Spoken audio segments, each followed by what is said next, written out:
পান্ডারা সামান্য নারী ভেবে বাবা বলেন জগন্নাথের খিচুড়ি ভোগ ভালোবাসে।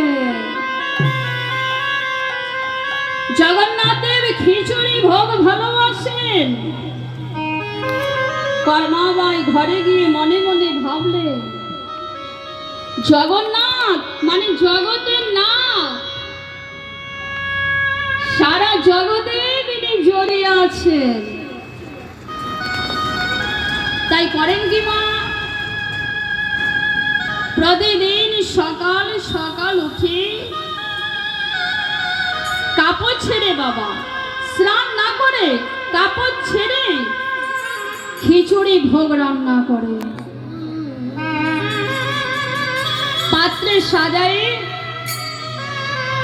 জলধারা দিয়ে তুলসী পত্র নিবেদন করে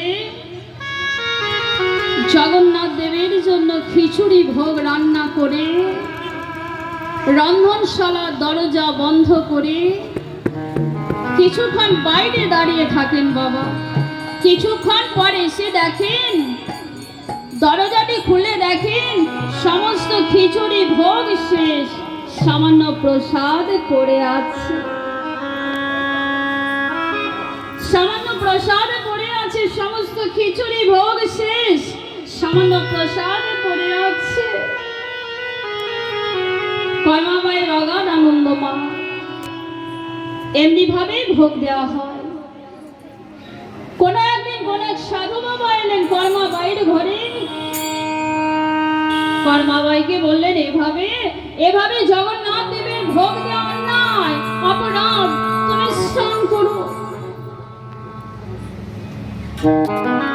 কোন এক সাধু বাবা এলেন কর্মাবাইয়ের ঘরে, বললেন এইভাবে জগন্নাথ দেবের ভোগ দেওয়া অন্যায়, অপরাধ, তুমি স্নান করো, শুদ্ধ বস্ত্র পরিধান করো, তারপর ভোগ রান্না করো।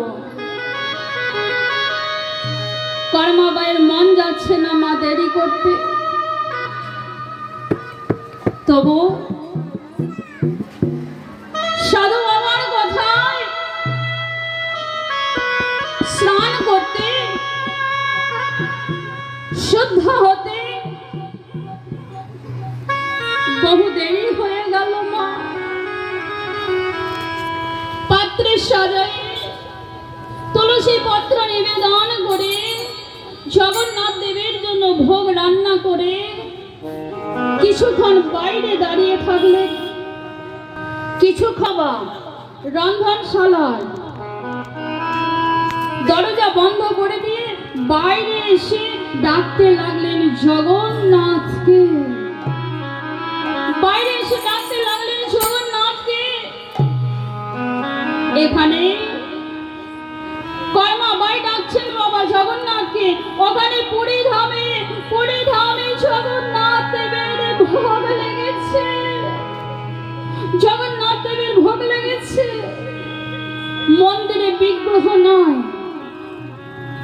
পান্ডারা দেখেন বলরাম